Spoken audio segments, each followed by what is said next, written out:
everybody. We are going to get started.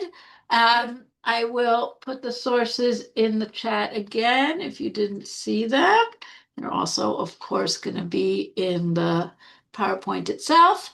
Okay, let's open up and let our learning be in the merit of Refuah Shlema, Refuat HaNefesh, Refuat HaGuf, for everyone who needs it and for the success of our soldiers and all Besorot Tovot and good things.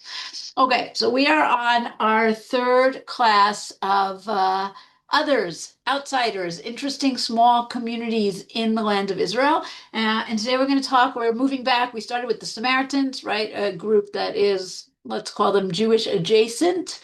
Okay. Last time we did Christians, and today we're going to talk about another group that is even more Jewish adjacent than the Samaritans, and that's the Karaites. Okay, the Karaites. They live alongside the Jews. They, unlike the Christians, they start out as a sect, but the Christians leave and make their own religion. The Karaites do not. The Samaritans see themselves as descendants of different parts of Am Yisrael that stayed loyal to Har Grizim. The Karaites don't have that. We're going to talk about the similarities between Karaites, Samaritans, Stukim, okay? But Karaites exist today in Israel alongside Jews. We'll take a look at numbers in a minute. They live in their own communities, but alongside Jewish communities, they serve in the army. They're Israeli citizens, right? And many of their practices are very similar to Jewish practices. Essentially, their origins go back to the time period of the Amoraim, right? And disagreements over how the Torah should be interpreted, right? And we'll get to that. Okay, so this is just one picture of a Karaite synagogue. We'll get a better picture soon. You'll see how it looks different from our synagogues. But first, let's take a look at some numbers. Okay. When we talked about the Samaritans, we really were talking about tiny, tiny, tiny numbers. The Karaites are more significant numbers. Okay. These are not, written in stone numbers. We don't have exact, right? But we have a basic idea that we are talking about approximately 40 to 50,000 in the world today. The vast majority are in the state of Israel, okay? Having moved from where they were, the majority 100 years ago, 75 years ago, and that's Egypt, okay? But they've come to Eretz Israel. Then we have smaller communities in the United States. We have in Eastern Europe, and we'll talk about how the centers move from place to place. Okay? The Karaite community, which used to be in Turkey, in Byzantium, okay, those places do not have Karaites anymore. So today we're really talking about largely Eretz Israel, Medina Israel, and the United States. Okay? The arrival of Karaites from Egypt to the land of Israel took place in basically three waves right at the beginning of statehood, 48, 49. Okay? Another huge wave in the mid 50s because of anti-Semitism and anti-Karaism in Egypt. And again, in 1967 to 1970, right? You can see all of these are reflections of the Egyptian government's policy following Israeli wins in wars, following more heavier conflicts between the state of Israel and Egypt. We'll come back to that. Okay. In Israel, we have 12 different centers, right? You can see where they are. They're in the center and the south of the country. Okay, Ramla, one of the biggest centers, Ashdod, Beersheba, Ofakim. Okay, Jerusalem, very important, if not great numbers. Okay, we have 12 centers, 14 synagogues, because both Ramla and Ashdod have two synagogues. All of the centers are in cities, except for these three, Moshav Matzliach, Moshav Beit Ezra, and Moshav Ranen. Again, we'll come back to that towards the end. Okay, so that's just to give us a little bit of statistics. And like always, we always like to start with our timeline. Okay, so the time period that we really want to talk about, the formation of Karaism and the golden age of Karaism, is the period of the Geonim, right? So for that, we have to understand a little bit um, rabbinic history, okay? Do we need another? Yeah, we'll come to the Moshavim later. So that's going to be at the very end, Bina. So you got to stick around till the very end. Okay, I put the sources in the chat again. We're talking about the time of the Gaonim and the time of the beginning of Islam. Both of those things have a great effect on the origins and the development of the Karaites. Okay, the Geonim, the finishing of the Talmud Bavli, and then the Yeshivot and the power of the Geonim, the hegemony of the Talmud Bavli. Those are some of the things that the beginning Karaites are objecting to. They don't agree with the interpretations of the Torah of the Amoraim, of the Geonim. Okay, they don't agree with the heavy taxes that are levied by the yeshivot and by the exilarch on the Jewish communities. So that's part of the story of the breakaway. The other part of the story is Islam, right? Islam and its development, which also includes various breakaway sects, which also includes ascetic sects, which there is a branch in Karaites that is very ascetic.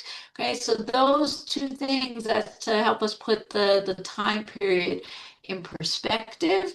Okay, we're also going to be talking about the importance of Jerusalem. Okay, when the Muslims conquered Jerusalem, Jews are allowed back. Jews were forbidden to be in Jerusalem under the Byzantines, under the Christians. Jews are allowed back. When Jews are allowed back, the Karaites come as well a little bit later. Okay, so all those things are part of the dynamic. Beginnings of Karaism is middle 8th century. Okay, we have somebody named Anan ben David. There's a lot of disagreement about the beginnings of Karaism and how much Anan is important or how much is 100 years later. We have real Karaite theologians and thinkers like Benjamin Nawandi and Yaakov al-Kirkesani, Daniel al-Kumisi. These are a little bit later, and they come up with more of a systematic approach to Karaism. Okay? Charism becomes more and more popular. The reason its spread is halted is because of someone who we're going to talk about towards the end, and that's Rav Sadia Gaon, one of the great rabbis, one of the great Geonim, who really takes it upon himself as one of his many battles to fight and to polemicize against the Karaites. Okay? Two other important elements. The Karaites, as we're going to see there, the B'nai Mikra, they're very interested in the written Torah, okay, and in the correct text of the Torah. And that's why they're very involved in the Masoret movement in Tiberia. And the Aleppo Codex, right, one of the oldest texts of Tanakh, is written perhaps under Karaite influence, certainly bought by a Karaite family. So that's part of the story. And when the Crusaders conquered Jerusalem and massacre all the Jews in Jerusalem, the Karaites are part of that massacre, unfortunately, and the community moves. Okay, and then I just put in 1956 here. We talk about the Egyptians. We'll come to that towards the end. Okay, so that's our basic timeline. Okay, I'm not looking in the chat. I'm saving it for the end. I hope that your question, whoever is asking questions, is not immediately urgent. Okay, so we're going to start by understanding, like we said, the background. Okay, part of the background is the powers in Babylonia. Okay, by the time we get to the 600s, the 700s of the Common Era, okay, the greatest Jewish scholars are in Babylonia. Eretz Yisrael still has enormous importance because it's Eretz Yisrael. It has primacy because of what it is. But really, the great yeshivot are largely in Babylonia. And in Babylonia, we have, like I wrote here, dueling authorities. We're going to see in a minute, we have the authorities of the Roshei Yeshivot, the heads of the yeshivot, but we also have a secular authority. And that's a guy named the Exilarch, the Reish Galuta. Okay? And he is the leader of the Jewish community, traditionally a descendant from the house of David, okay? Recognized by the secular authorities, by the Parthians, as the Jewish leader, as the Jewish president, king, whatever we want to call it. Certainly in the Gemara, we pick up on conflicts between the Reish Galuta and the rabbis. The Reish Galuta is not always following the rulings of the rabbis, but there is a lot of pomp and circumstance and power. Okay? And this is a great description from somebody named Nathan the Babylonian. It's a little bit after the real heyday of the Exilarch, but it gives us a sense of the power here, right? So what happens when you have an installation of the new Exilarch? The members of the two academies, Sura and Pumbedita, led by the two heads, the Geonim, as well as the leaders of the community, assemble in the house of an especially prominent man before the Shabbat on which the installation of the Exilarch is to take place. The first homage is paid on Thursday in the synagogue, the event being announced by trumpets, and everyone sends presents according to his means. The leaders of the community and the wealthy send handsome garments, etc., etc. On Thursday and Friday, the Exilarch gives great banquets. On the morning of the Shabbat, the nobles of the community call for him and accompany him to the synagogue. There's a wooden platform and a choir and prayers, right? And the Exilarch stands up and everybody takes seats to his right and left. You can imagine the pomp and circumstance that's going on here, okay? And according to the rabbinic account of the beginnings of charism, we'll see it in a moment, the Anan ben David is spurned. He is not chosen to be the Exilarch, and that's why, out of spite, he creates a breakaway sect. Is this exactly true? Maybe, maybe not. We'll hold on to that. Okay. Meanwhile, like we said, the other authority are the great yeshivot. Okay, we have yeshivot in Eretz Yisrael, primarily in Tiberias. Okay, this is a picture of a mosaic in one of the synagogues in Tiberias. And as we said, right, Tiberias, Eretz Yisrael has primacy because of the history and the traditions and the holiness of Eretz Yisrael. But really, the yeshivot in Babylonia, okay, and we'll just highlight a little, right, different time periods, but we'll just get some of the names here. Sorry, I'm not so good at underlining. Pumbedita, Neharda, Mata Mechasia, Sura, Mechoza. Okay, anybody who's learned a little of history of this time period or learned a little Gemara knows these names. Okay, great rabbis, great teachers, sometimes in conflict with each other, sometimes in conflict with the Reish Galuta, sometimes being called before the Reish Galuta and getting in real trouble. Okay, they are called Geonim, by the way, because the yeshivot are called Geon Yaakov. Right, it's from a pasuk in Tehillim, Ubachar lanu et nachlatenu et Geon Yaakov. Okay, so the greatest scholars are in Babylonia by this point, and they are interpreting the law, continuing in the vein of the Mishnah, of the Gemara. They are also gathering people for study. Okay, we have the idea of the Yarche Kala or the Reshe Kala. Right, we hear about this in a lot of sources. I brought you one source here from the Tanhuma. God has appointed the two academies, the yeshivot, for the good of Israel. Day and night are devoted to the study of Torah, and to them come the scholars from all places twice a year in Adar and in Elul, and associate with one another in discussions on the Torah. Okay? Adar and Elul in the calendar, the agricultural calendar, because most people are farmers, right? Adar and Elul are lighter months in terms of farming, right? Adar is before the really big, plantings that are going on. Elul is before the really big harvesting that's going on. Okay, we don't need to be as much in the fields, and so people who could spare the time, it says in the Tanhuma scholars, but really we know it was all sorts of people, would come together, learn a Masechet together. It's a really beautiful idea. Bring their questions, right? And this was not only for people who were full-time students, but for anybody. The God is really reaching out to the greater public. And there's a feeling that the yeshivot are the leadership. And in fact, even today, if you go to shul on Shabbat, we say a special prayer in Aramaic, the language that they're all speaking, where we say a prayer for these yeshivot. Yikum purkan min shemaya, china v'chista v'rachme v'chaya eriche, etc., etc. For who? Yes. Maranan v'Rabanan chavurata kadishata dibara Yisrael v'di b'Bavel l'reshe kala l'reshe galvata l'reshe mitivata l'dayane di baba. Right, the Rosh Yeshiva and the Exarch and the heads of all the teachers and the Dayanim. Right, we are still praying for them. They are not in Babylonia anymore, but we are still praying for them, and we get a sense of how significant and how important they are. Okay, our second influence is Islam. Okay, Islam develops and spreads incredibly quickly. Muhammad begins to preach, right? And this is a nice color-coded chart, right? Muhammad starts in 622 and conquers the areas of Mecca, Medina, Saudi Arabia, the desert. Very quickly starts to expand into Asia Minor, Turkey, going further almost to India, going across to the land of Israel, North Africa, and all the way by the time of the Umayyads, within 100 years of the beginnings of Islam, spreading all the way to Spain. Okay, so it spreads like wildfire.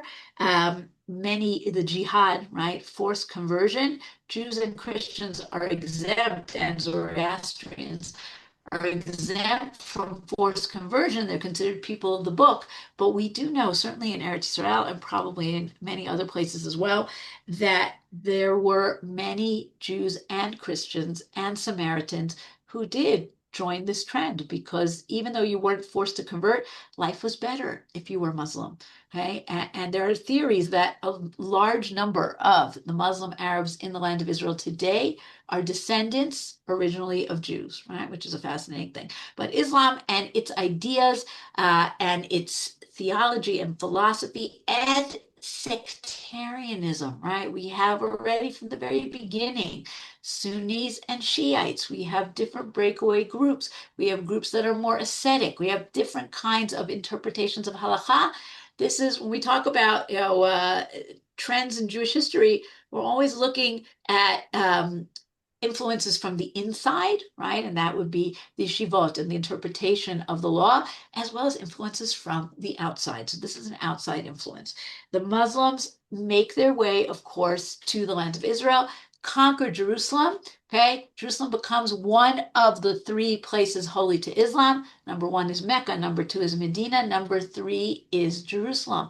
Al-Aqsa, the furthest place, okay, that's where Muhammad travels. The word Jerusalem is not mentioned in the Quran, but very early on, it becomes connected to the story of Muhammad's night journey, right? This is in the Quran. Glory to him who made his servant travel by night from the sacred place of worship, Mecca, to the furthest place of worship, Al-Aqsa, the Katseh, the edge, whose surroundings we are blessed to show him some of our signs. He alone is the all-hearing, the all-seeing. Okay, very soon, Jerusalem gets the name Al-Quds, Kadosh, the holy place. Okay, the Umayyads build the shrine of the Dome of the Rock on the place of the temple. They build the mosque of Al-Aqsa. Okay, they take on Jerusalem as a holy place, but very significant to us, besides making Jerusalem incredibly holy to Islam, they allow Jews to come back. Oh, sorry, not yet. They allow Jews to come back. Okay, Jews return to Jerusalem where they had been banished 500 years earlier, literally 500 years from the time of the Bar Kokhba revolt till the official allowing of Jews to come back. Did Jews sneak in? Were there a few Jews here and there during Byzantine times? Yes, but the official Jewish community returns only with Islam. And when the Jews return, right, this is the very beginnings of Karaism, so we're not going to say they return, but the Karaites also start to come to Jerusalem. So now that we've done all of that background, let's talk a little about who are these guys. Okay, so first of all, the name, right? Karaites, B'nai Mikra.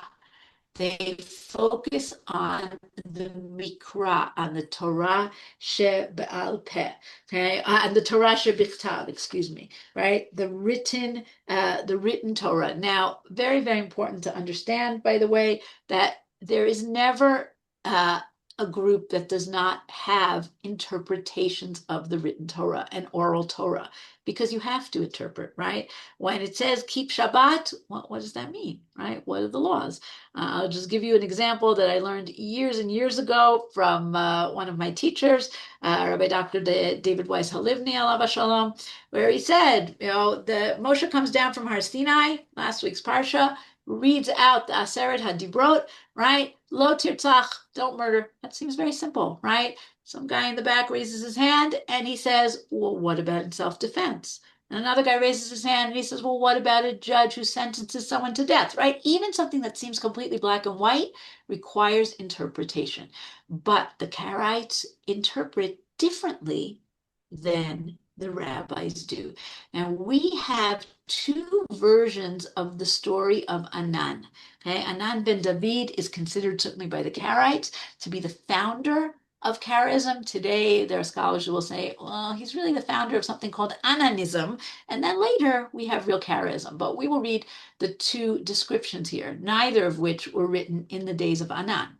Okay, so the classic rabbinite, right, that's us, classic rabbinite description of the beginnings of charism is by someone named Avraham ibn David, Avraham ben David, who writes a book called Sefer HaKabbalah, not the Kabbalah of mysticism, okay? And it's a book of history, and this is what he says. Anan and Saul, his son, may the name of the wicked rot, we already don't like him, lived in the days of Yehudai Gaon, the Gaon of Surah, 760s.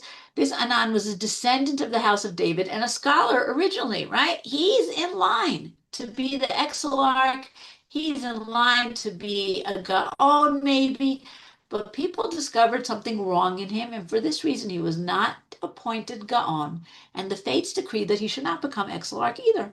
Because of the envy and the chagrin in his heart, he enticed the Jews away from the traditions of the sages. He composed books and raised disciples of his own accord and devised statutes that are no good. Okay?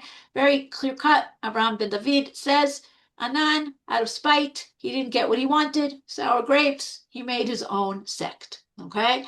Obviously, the Karaite scholars are going to have a different version of the story. So this is a version that we have in a much later, right? Simcha Lutzki, a scholar in the 18th century, says Anan of blessed memory lived in Baghdad and belonged to the party of the Tzedokim, right? We're going to talk about that in a minute. Because of his great wisdom, the whole house of Israel chosen to be president of the court in the exile. Anan desired to restore the crown of the law to its pristine glory and began to preach in public and to argue against the oral law of the Mishnah, to deny it and repudiate it completely. Okay, so Simcha Lutzki is building on this story of he was chosen to be the exarch, but he says he was chosen. And then he's going against the yeshivot. Then Anan rose and took with him his sons and disciples, and they all went to Jerusalem, the holy city, and settled there, and he built a synagogue. Now, where is the truth in these two versions? Somewhere probably in the middle. Okay? Anan and others like him feel that the yeshivot and the scholars and the gonim are maybe taking too much. They're too powerful. They don't always agree with the interpretations that they're giving. They don't like having to pay the taxes. They want to interpret in their own way. They want to have their own leadership. Somewhere in there is the creation of this new group. Okay?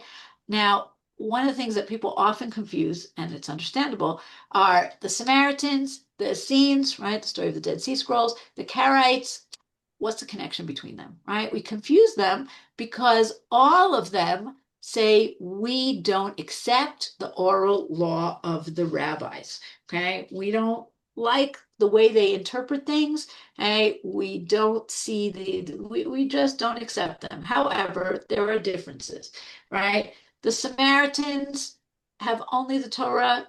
They don't have Nach. They don't have Nevi'im and Ketuvim. Okay, whereas the Karaites and the Essenes, the Dead Sea Scroll people, for sure have the rest of Nach, right? So that's one very basic difference. The time periods are different. As we already saw, Samaritans are from the days that go back to First Temple times. Essenes and Sadducees, classic end of Second Temple times, right? Sectarians of Second Temple times. Karaites are a good 600 years later. Okay. Are they influenced by each other? Did the Karaites perhaps see some of the Dead Sea Scrolls? Perhaps, right? And we saw Simcha Lutzki says that he's one of the tzaddikim, the Anan. So there might have been this undercurrent, this trend, these ideas that are popping up over and over again in Jewish history. That doesn't necessarily mean that they are organically connected, that people were descendants of these people, that they are rabbis that continue a chain of tradition. But it does mean that there have always been controversies about how to interpret the Torah. And by the way, open up a page, any page of Gemara, and you will know that there are controversies about how to interpret all over the Gemara as well, right? Rabbi Shimon says it this way, Rabbi Yoshua says it that way, Rabbi Eliezer says it that way, right? They're also looking at the text and trying to figure out how to interpret it, right? And understanding, by the way, right? Anyone who's doing daf, we just had one of the greatest stories about the interplay between Torah Shebaal Peh and Torah Shebichtav a few days ago, right? Moshe Rabbeinu says to Hashem, why are you tying all those letters, all those crowns on the letters? And Hashem says, well, one day a scholar is going to come along, Rabbi Akiva, and he's going to interpret laws based on all of these tiny little details. And Moshe says, I want to see him. So Hashem puts him in the back of Rabbi Akiva's Beit Midrash. And Moshe doesn't understand anything. And then Rabbi Akiva says, all that stuff I taught you, halacha Moshe Sinai, right? It's a play back and forth. Moshe hears these laws. He hasn't heard these laws, but Rabbi Akiva says, no, they're coming from Moshe, right? Are they coming from Moshe? Are they a work of rabbinic interpretation? Something in the middle, right? And that's something that keeps popping up. So I'm going to leave that as a little bit of a mystery. Okay. I apologize that this map is in French. It was a very nice map, so I took it.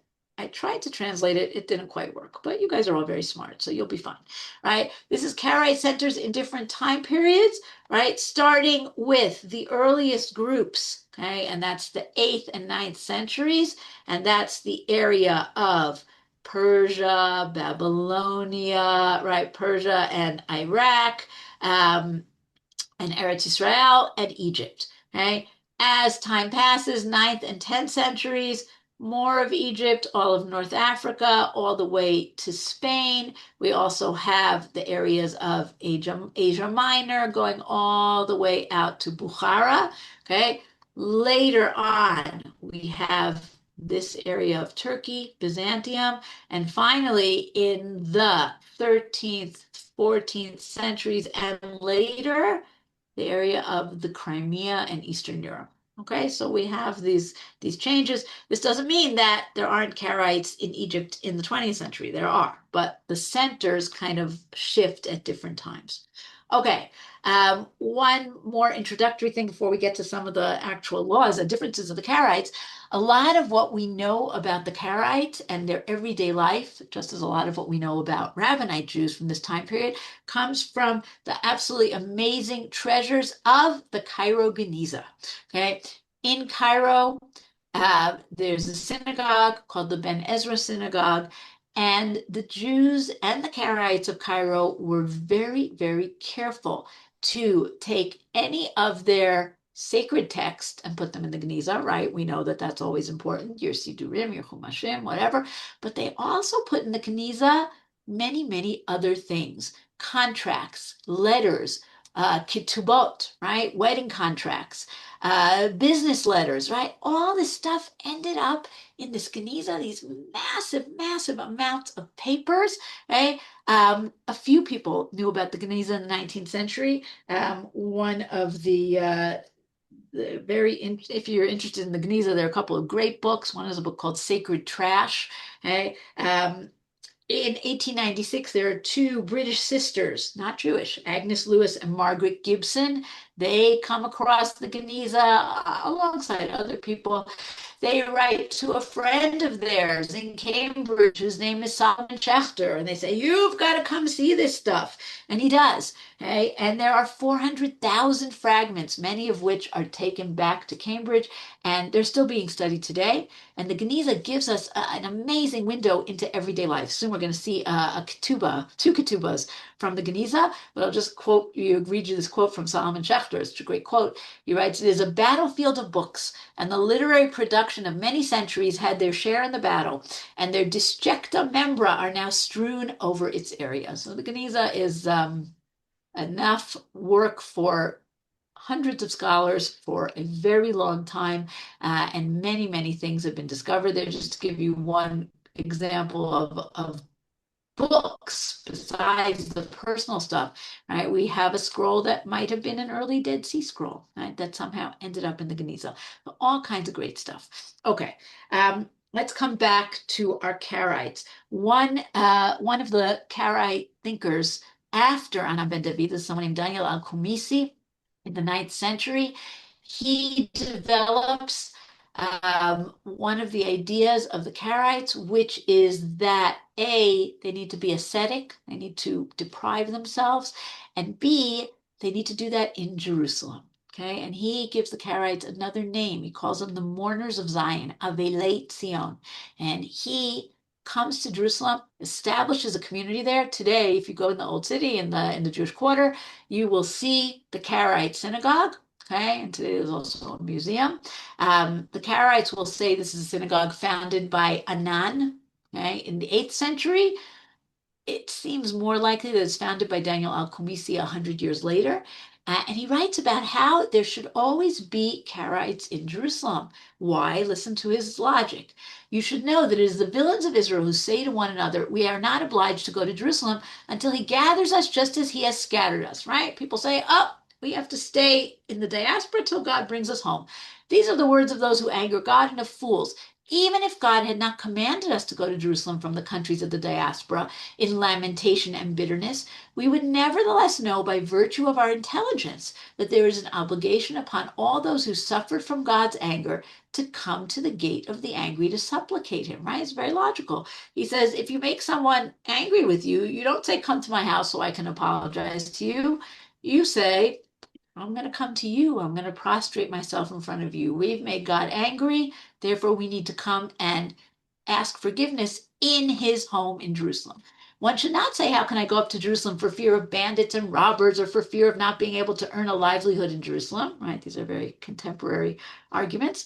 Are there not nations besides Israel who come from the four corners of the earth to Jerusalem every year to be in awe of the Lord?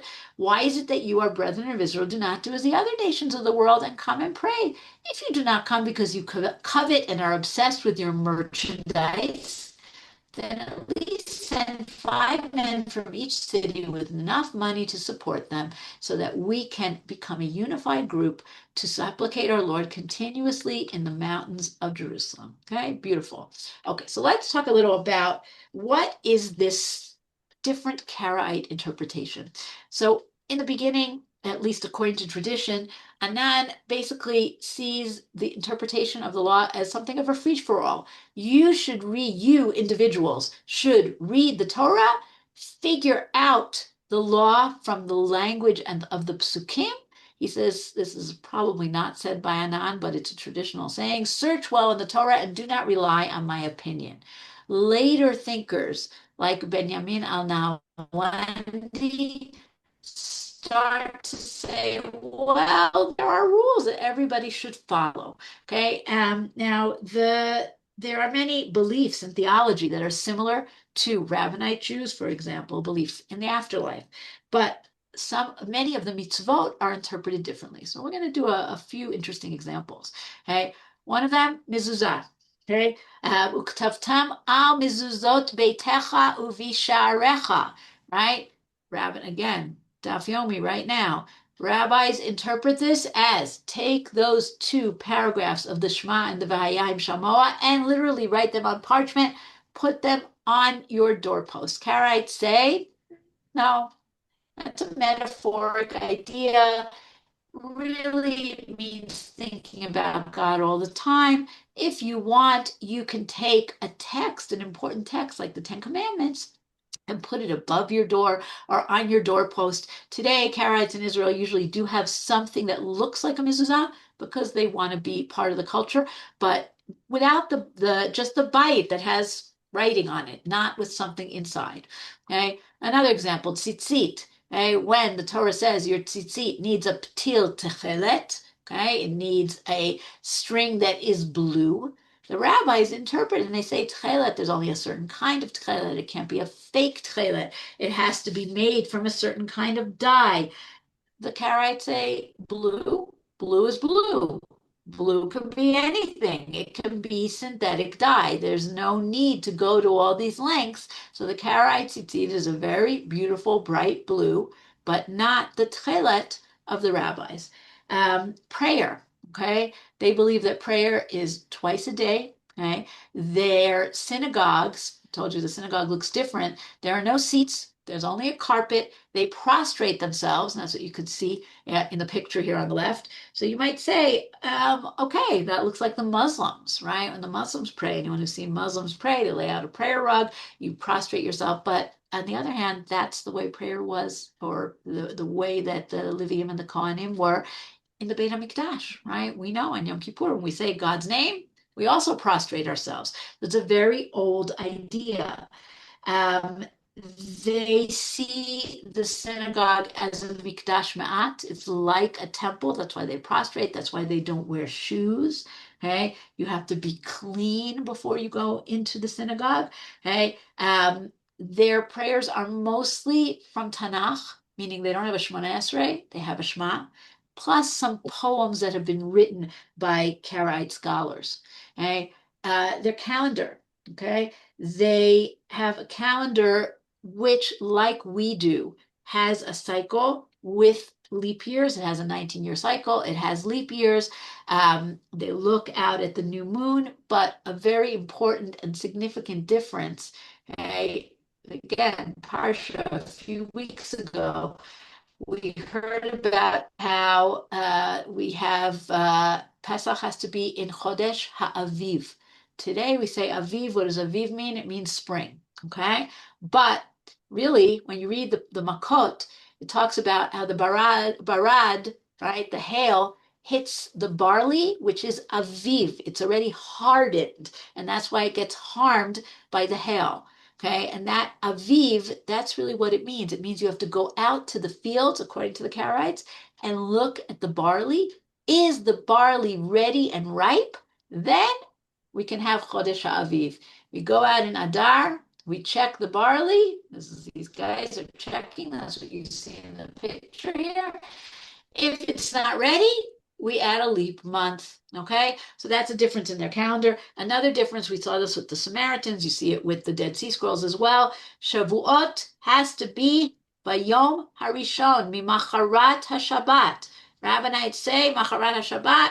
Shabbat is the first day of Pesach. It's not Shabbat of Shabbat Breshit.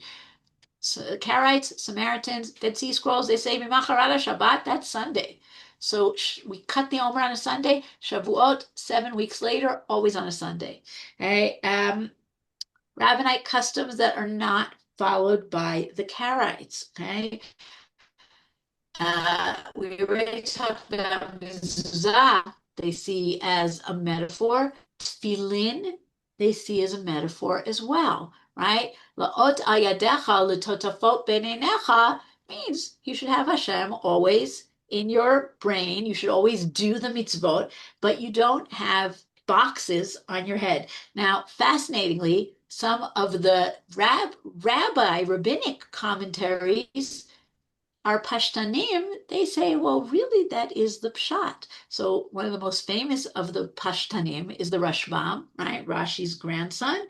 And the Rashbam says, right, on the pasuk about one of the psukim about tefillin, he says, Lefi omek pshuto, the deep Pshat, yelecha halacha lezikaron tamid ki'ilu katuv ayadecha, right? Really, the Pshat is that you should always have the mitzvot, the halacha, in your heart, as if it's on your arm. Now, the Rashbam can say that because the Rashbam lives in northern France and there are no Karaites in northern France. We're going to see in a few minutes Rav Saji Gaon, who's living deep in the Karaite community, he can't say something like that. But the Rashbam can't because nobody's going to say, "Oh, I'm going to throw out my tefillin," right? They're going to say, "Oh, that's that Rashbam." The pshat explanation, but halacha is to put on tefillin.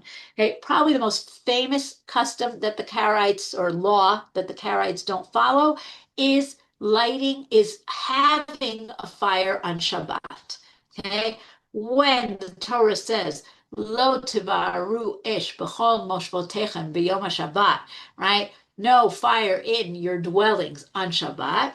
The rabbis say lo tivaru ish, you cannot light a fire on Shabbat. The Karaites say you cannot have a fire on Shabbat. So, no Shabbat candles, no Shabbos urn, no timer, no lights, no air conditioning, no hot food. Okay, no hot food. And what became perhaps the strongest, at least culinary polemic against the Karaites is cholent. Right, cholent. We even have Sefer HaMaor in the 12th century says we suspect you of being a heretic if you don't eat cholent on Shabbos.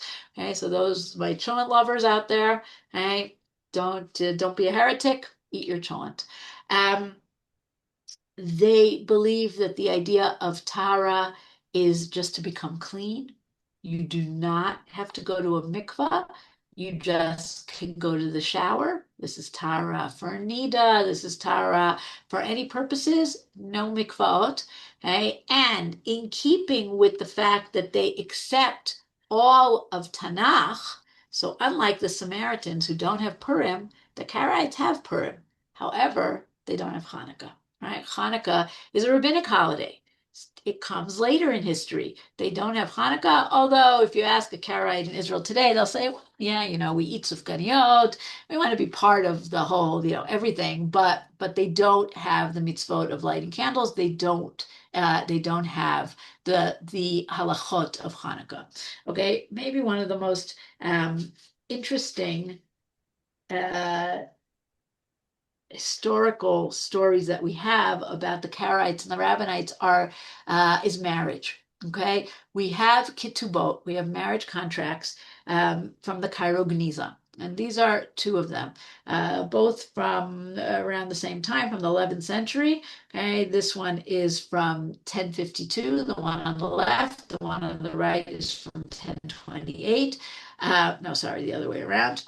This one is from 1028. This one on the left is from Jerusalem.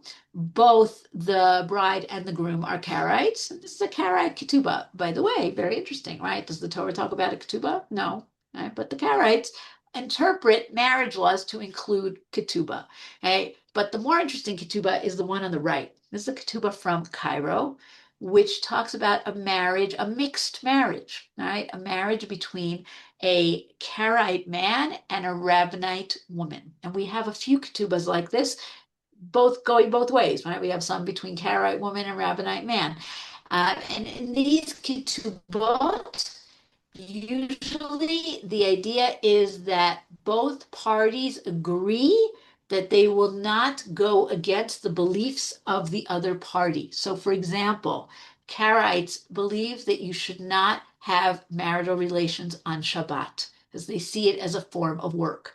So obviously, in a marriage, you have to agree on that, and so they write it into the ketubah. Okay, they will agree that the wife, if she's a Karaite, does not have to light Shabbat candles. They agree that the meat that's brought in will not include parts that the Karaites don't eat.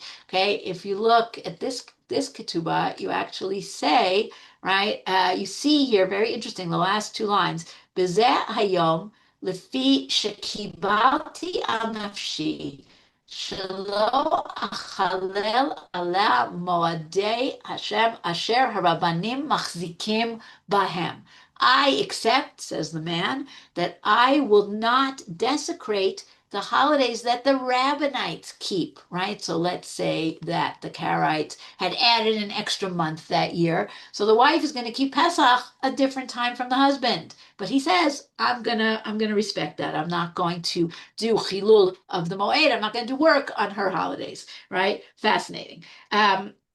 Karaite ideas about divorce are more, shall we say, liberal, right? They believe that the woman can go to Beit Din, to the rabbinical court, the Karaite court, and ask for a get if the husband won't give it.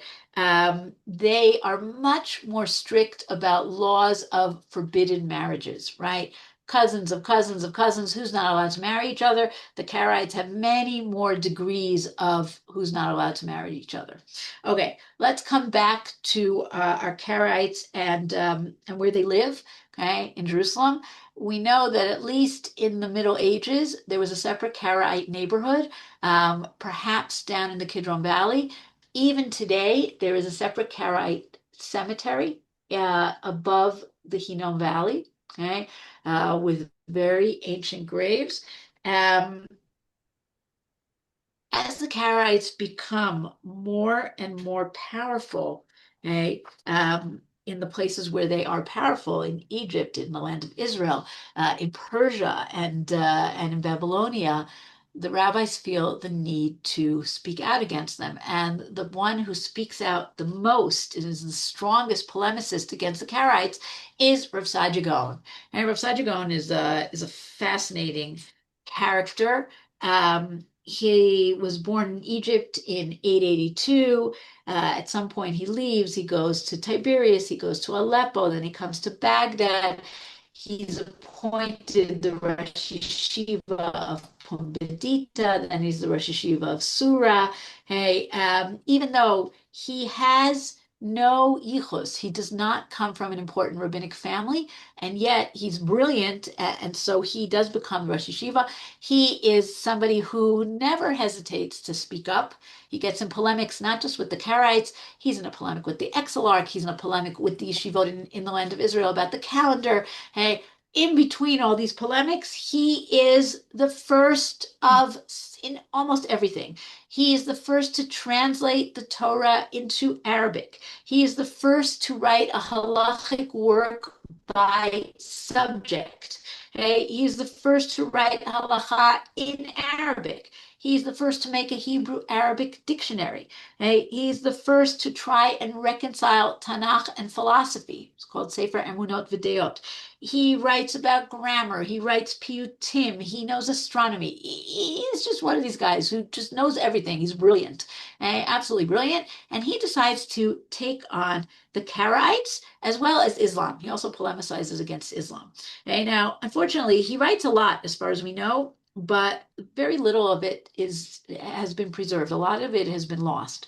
One of the really strong arguments that he has against Karaite interpretations is not in his writings. It's quoted by the Ibn Ezra in his commentary, this week's Parsha, right? Shmot 21:24, ayin tachan ayin, an eye for an eye, which of course the rabbis say an eye for an eye is not literally an eye for an eye. You pay money, right? But the Karaites say, okay, Rabbi Saadia says that we cannot interpret this verse according to its plain meaning. And then he really goes into the rabbi's way of explaining it. For if a man struck his neighbor's eye and the eye lost a third of its sight, how is it possible to punish the culprit with an equivalent blow? That is, with a blow which is neither greater nor lesser. There's a possibility the culprit will lose his entire eyesight. Burns, wounds, stripes present even greater difficulties. For if they were inflicted on a dangerous area, it is possible for the culprit to die. Meaning, you can never give an equivalent, exactly the same punishment. And he goes on and he explains, and he says the general rule is that we cannot fully explain any commandment written in the Torah unless we rely on the words of our sages of blessed memory. Just as we received the Torah from the sages, so did we receive the oral law. There is no difference between them. Okay, and this is very much a polemic against the Karaites. However, fascinating, at the very end, he says, well, okay, so why does the Torah say that an eye for an eye? The interpretation of an eye for an eye is it is fitting for the culprit to give his eye in place of his victim's eye if he does not pay ransom for it. Meaning, in a perfect world, really, we should take out someone's eye for another person's eye. That's God's justice. We as human beings can't do that, but the Torah says it to make it strong. Okay. Another place we have this polemic is a poem that he writes. Right, I brought a few in Hebrew. We'll translate. Dat Elokeinu chalfu linater. This is about the Karaites, right? They are going against the laws of our God. Hamutar la'asor va'asur lemater. They permit the forbidden and they forbid the permitted. Bli yirah ubli ema, without any fear, without any fear of heaven. Lulei hamishnah v'hatalmud. Asher kol ze bam lamud. How can we survive without the Mishnah and the Talmud, which is, sorry, I'm going to do that, right? Where everything is taught. Okay, so that's Rav Sadia taking on the Karaites. Now, the Karaites don't take this lying down. And we have a contemporary of Rav Sadia, a Karaite named Solomon ben Yerucham, and he is very, very vituperous attacks on Rav Sadia, often ad hominem, right? Really attacking him as a person. But he also writes a long work that is that's called Sefer Milchamot Hashem, a polemic against Rav Sadia Gaon. I'll just bring you a small little piece here. I have looked again into the divisions of into the six divisions of the Mishnah.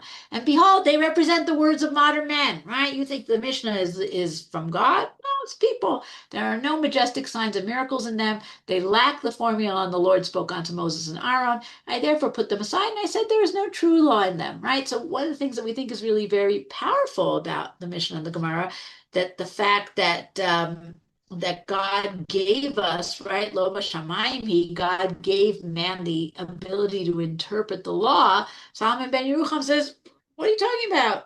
It's not true law because it's not directly from God. I have set the six divisions of the Mishnah before me, and I saw that they are very contradictory in content, right? Nobody could argue with that. One Mishnah scholar declares a thing to be forbidden, another declares it to be permitted. My thoughts therefore answer me, and most of my reflections declare on me that there is in it no law of logic, nor the law of Moses the wise. It says the fact that there are all these contradictions shows that it's not true law. It's not the real Torah. Why? I see we have so many comments in the chat. You have any Karaite supporters here? Okay, a couple of last things. As we said, the Karaites, of course, are very concerned with the proper text. The Rabbinites are also concerned. The Karaites, because the text is so important, because the language is so important, and by the way, this is also an influence of Islam, right? Islamic scholars, the text of the Quran, the writing of the Quran, very, very important. There are a lot of Karaites in Tiberia when we have the Masoretes who come along and write, who create a system of the vowels, the nikud, the ta'amim, right? And one of the most important works to come out of Tveria is what we call the Keter Aram Tzova, the Aleppo Codex. Some people suggest that the Karaites had a hand in writing the Keter, but we do know that there was a wealthy Karaite family that commissioned the Keter. They wanted it written for them. It's written in Tveria. It's bought by a Karaite family in Jerusalem. When the Crusaders come and conquer Jerusalem, they not only kill and also take captive Jews and Karaites, but they also take captive books because they understand the Jews are crazy enough that they'll actually pay ransom for books. The Keter is ransomed by the Egyptian community, and it's used by none other than the Rambam. Okay? When he writes his own Torah scroll, he says the copy on which I relied is the well-known Egyptian codex, which contains the 24 books of the scriptures, which have been in Jerusalem for several years. Everyone relied upon it because it had been examined by Ben Asher, who's one of the Aaron Ben Asher is one of the most important Masoretes. This codex was the text on which I relied in the scroll of the law that I wrote according to the rules. Okay. From Egypt, the codex somehow ends up in the 14th century in Aleppo. That's why it's called the Aleppo Codex. It's safeguarded by the great synagogue there. Very few people actually got to see it. We know that certain scholars in the 19th and 20th century did get to see it. This is Professor Umberto Cassuto, Moshe David Cassuto, who did get to see it and take notes on it. In 1947, with the Arab attacks on Jewish communities all over the Arab world, the Keter was kind of spirited away, disappeared for a while, appeared 10 years later in Jerusalem with parts missing, but it's still an extremely important text that was used as the basis for a Tanakh that was checked by Rav Breuer. Okay, the Aleppo Codex is a fascinating story in and of itself. The Karaite community in Jerusalem, as we said, is destroyed by the Crusaders. This is a Crusader sword that was discovered in excavations in Jerusalem not so long ago. The Karaites moved to various other places. One of those places is Egypt. Okay, we have a very important, large Karaite community in Egypt, originally in the old part of Cairo, the Harat al Yehud, the Jewish quarter. Eventually, we have more wealthy Karaite families, very, very, very integrated into Egyptian society. And they built a beautiful new shul called the Musadari Shul. That's what you see pictures of here. All right, this is the sanctuary. My favorite detail I found online is these are little cubbies for shoes, right? You see this in mosques, but you see this in a Karaite synagogue because they also take off their shoes before they pray. Um, the Karaite community, as we said, in Egypt has three waves of leaving, right? 48, 49, 54, 56, and 67, 70, all in the wake of conflicts between Egypt and the state of Israel. One of the most famous Karaite Jews, sadly famous, is this gentleman here, Dr. Moshe Marzouk, who was a doctor in Cairo, but he was also a member of the Haganah. He was recruited to be a spy, betrayed tragically by an Israeli double agent. This is part of something that's called the Lavon affair.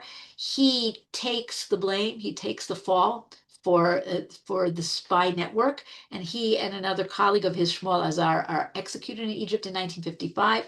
Their bodies were brought and reburied on Herzl in 1977. And we'll just finish up with the two big Karaite communities. Okay, there's an American Karaite community, all lots of different places in the United States, but only one organized community with a synagogue of all places in San Francisco, right? About 200 families. The gentleman on the left here is somebody named Travis Wheeler, who was not born a Karaite or a Jew, converted to be a Karaite. He is a Karaite shochet who lives in Georgia. So there are American Karaites. And of course, there are Israeli Karaites. So there are Karaite rabbis, which sounds strange, right? They were fighting against the rabbis, but there are Karaite rabbis. There's a World Center of Karaism in Ramla. Okay, so when the Egyptian Jews leave Egypt, they come to various places in the state of Israel. One of the very important ones is Ramla, and Ramla has the Merkaz HaKaraia Olami, the World Center of Karaism, and this is where the chief Karaite rabbi, this gentleman on the left here, Moshe Firuz, sits, and they determine Karaite halacha. We had a a Karaite community in Crimea, which was a very strange story.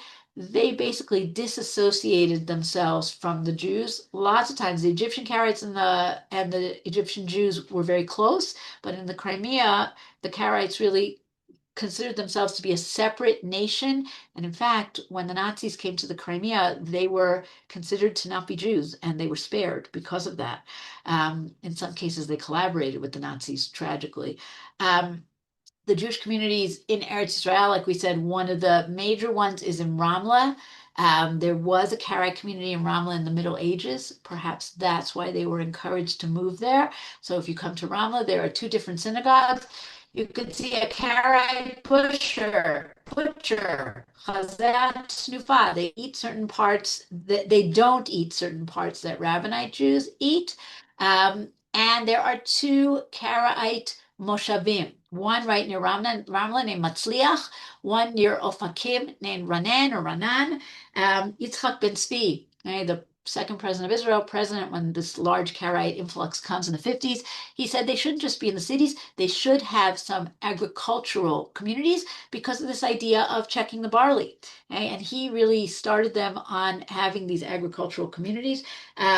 Matzliach is a mixed community. It's not only Karaite. Hey, there are also Moroccan Jews and Indian Jews.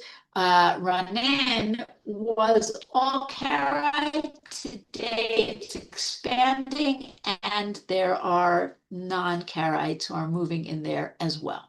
Okay, why? Let's see what all our comments here. So many comments. Okay.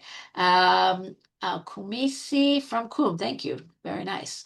I have a friend whose family came from Egypt in the 50s to Kiryat Gat, went to one of their synagogues for service. Okay. Rabbi Akiva Midrash seems to be one of the earliest examples of time travel. Okay, you could go in a sci-fi direction.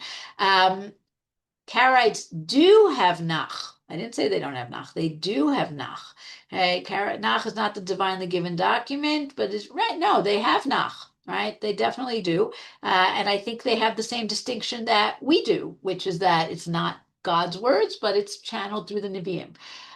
The Geniza is not, as far as I know, in the shul. I think all of it has been moved, lots of it to Cambridge. I don't think everything. I don't think there's anything in there now, but the shul is still standing. In the US, they now light Shabbat candles. Interesting. Well, okay, they've changed and adapted based on where they are. Okay, they have Purim because it's in the Tanakh. They are very close to the Shomonim, right? We talked about some of the differences, right? They have Megillat Esther. They don't see themselves as Leviim and Kohanim. There are a bunch of differences.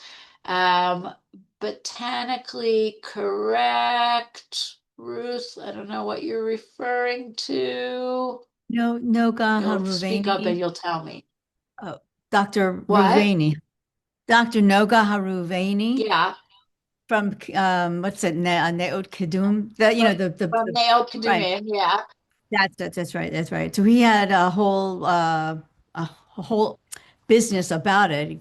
He published about it a long time ago. Rav Yoel Nun likes the idea. It's based on the image of the menorah is Wait, based wait. on Go back. About what? about the menorah. The menorah is Okay. the shape of it, the description of it with the kaftorim and all the things is his theory is that it's based on a plant of the sage family that is native to Eretz Yisrael. And the Mhm. branches come out from the stem, Yeah, but it's straight beautiful. out at it look, and then you look at it and it says, you can see it's the menorah. What does that have to do with Karite? Yeah. What's his name? He's a famous, Noga Haruveni. Wait, Noga Reuveni says that the menorah is based on a plant? yes. He sees similarities.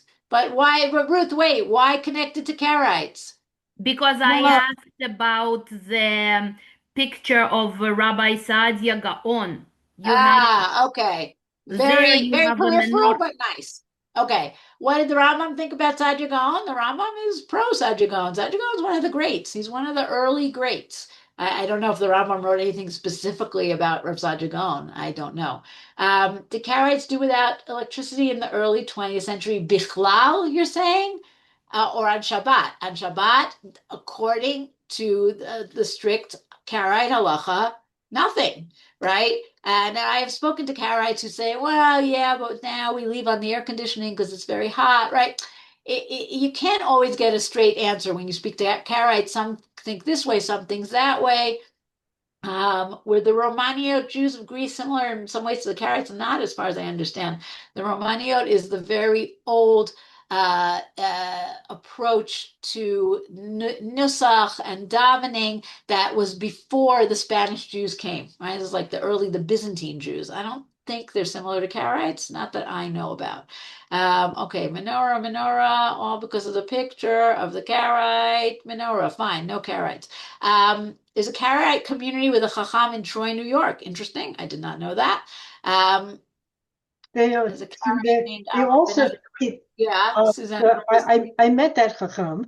That's a story, but he for Shabbat he had a battery that provided light until like the battery wore down. Um, Okay, so it's like the generators that in the Haredi neighborhoods here. yeah, Interesting. Interesting. All right. Yes, the Aaron Ben Asher. Interesting. Again, controversy, Aleppo Codex, lots of stuff to talk about. Crimea, there are Karaites, not Kuzarim, but Kuzarim is, that's also not so far away, right? But it's not the same story. Are they considered Jews for purposes of Aliyah? 100%.